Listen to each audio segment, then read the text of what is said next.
apoia o PT para as eleições agora no segundo turno. Ele sobe no palanque de Fernando Haddad para o lançamento do candidato petista em Fortaleza.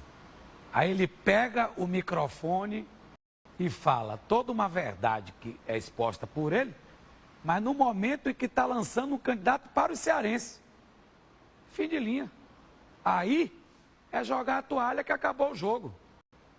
Jogar a toalha que acabou o jogo. Exatamente o que eu estou vendo. Sabe o que é isso?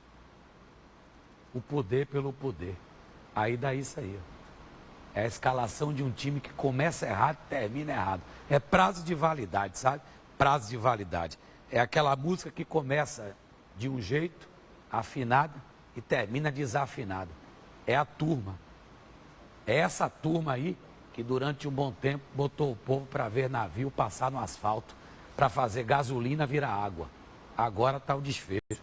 O homem sobe no palanque do cidadão para apoiar e diz toda uma verdade que está entalada aqui nele. Com essa aí, pode jogar o lençol que o corpo já está indo para o rabecão. A primeira pesquisa Real Time Big Data feita com exclusividade para a Record TV no segundo turno mostra o candidato Jair Bolsonaro, do PSL, com uma vantagem de 18 pontos sobre Fernando Haddad, do PT. Vamos aos números. Na pesquisa estimulada, Jair Bolsonaro tem 48% de intenção de votos e Fernando Haddad 33%. Brancos e nulos somam 11% e os indecisos 8%. Nos votos válidos, quando são excluídos brancos e nulos, Bolsonaro tem 59% e Haddad 41%. O Ibope também divulgou pesquisa da corrida presidencial. Vamos aos números. Na pesquisa estimulada, Jair Bolsonaro tem 52%, Fernando Haddad 37%. Brancos e nulos somam 9% e 2% não sabem ou não responderam. Na pesquisa dos votos válidos, sem os brancos e indecisos, Bolsonaro tem 59% e Haddad 41%. Veja agora os compromissos de campanha dos candidatos à presidência. Jair Bolsonaro, do PSL, visitou um batalhão da elite da polícia. Jair Bolsonaro saiu de casa às 10h30 da manhã. O destino era o bairro de Laranjeiras, na Zona Sul, onde fica o Batalhão de Operações Especiais da PM, o BOP. O candidato foi recebido com aplausos. Ele cumprimentou a tropa, conversou com o comandante do batalhão, fez fotos e vídeos com os militares e ainda ficou para o almoço. A visita ao BOP durou pouco mais de 2 horas. Lá dentro, num discurso rápido aos policiais, o candidato do PSL falou sobre o atentado que sofreu em Juiz de Fora, se comprometeu com a valorização da PM e explicou que, se eleito, vai fortalecer o trabalho das polícias em todo o Brasil. A independência que eu tenho de formar um gabinete, realmente, um ministério isento para trabalhar para nós, e não para nós, o povo brasileiro, e não para agremiações aí político-partidárias. Faria o impossível para que nós realmente mudemos a política brasileira. Bolsonaro também defendeu a mudança da legislação para que o policial não responda a processo a cada confronto com criminosos. Pode ter certeza, em chegando, teremos um dos nossos lá em Brasília. Cafeira! Cafeira! Numa rede social, o candidato escreveu sobre o Dia do Professor. Disse que a inversão de valores dificulta a autoridade do professor em sala de aula. São muitos os relatos e registros de agressão, desrespeito e humilhação. O candidato recebeu a visita de Dom Antônio Augusto Dias Duarte, bispo auxiliar do Rio de Janeiro. Bolsonaro respondeu à crítica de que não tem propostas para apresentar. O governo tem que trabalhar em equipe. A equipe não é apenas o parlamento, que pode ter boas ideias. Basicamente, vem por parte desses futuros ministros. E pode ter certeza que o povo não será prejudicado e nem convocado para nenhuma cota a mais de sacrifício, que afinal de contas, né, não tem mais espaço para isso. Fernando Haddad, do PT, passou o dia em São Paulo. O principal compromisso de campanha foi uma homenagem aos professores. O candidato do PT conversou por telefone com 2 rádios de São Paulo.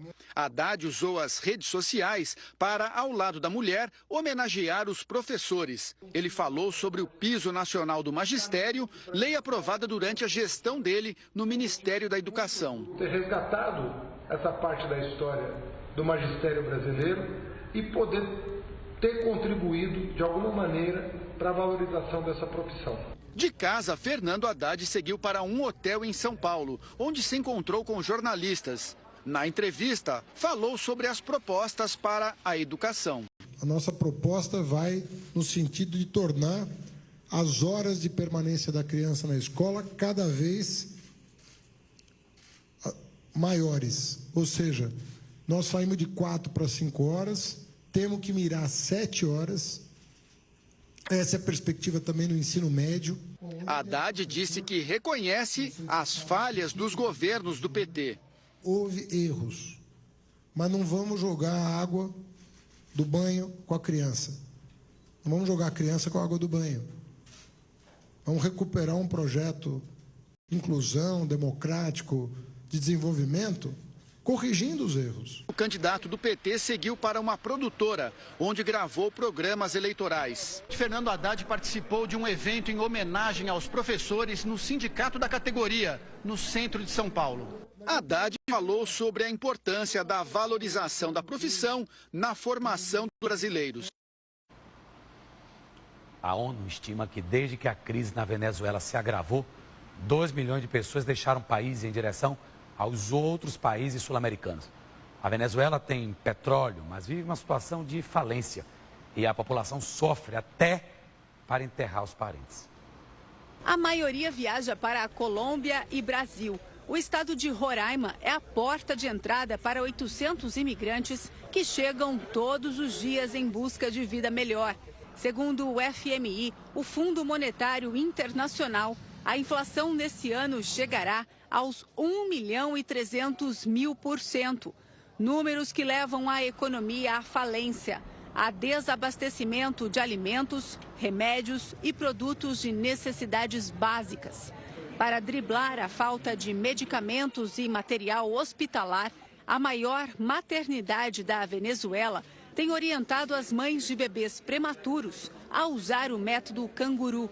Dessa forma, as incubadoras ficam para os recém-nascidos em estado crítico. As pessoas não têm dinheiro, as pessoas não têm emprego, pequenos empresários, até grandes empresários, não têm incentivo para atuar na economia, né? Aí o governo também não tem como garantir os serviços. A crise na Venezuela trouxe um grave problema para as famílias mais pobres. A população não tem dinheiro para o funeral dos parentes. A solução para muitos é enterrar os mortos em covas abertas nos quintais das casas. A situação do país levou protestos para as ruas de manifestantes contra o presidente Nicolás Maduro, que nega o êxodo dos venezuelanos. Segundo esse cientista político, o governo se isolou e ficou refém de um único produto. O petróleo. O preço do barril do petróleo ele é dado internacionalmente. E o preço do barril do petróleo de uns anos para cá despencou. Então a população sangra por isso. Pois é, exatamente. Você tem o petróleo, você tem o dinheiro, você tem o investimento, mas o retorno vai para o bolso de alguém, menos para o venezuelano, né? Alguém passou a mão aí. Alguém meteu a mão, igualzinho ao que. São semelhantes. Agora o povo está desamparado. Todos correndo para cá. Olha o recado. Ô de casa,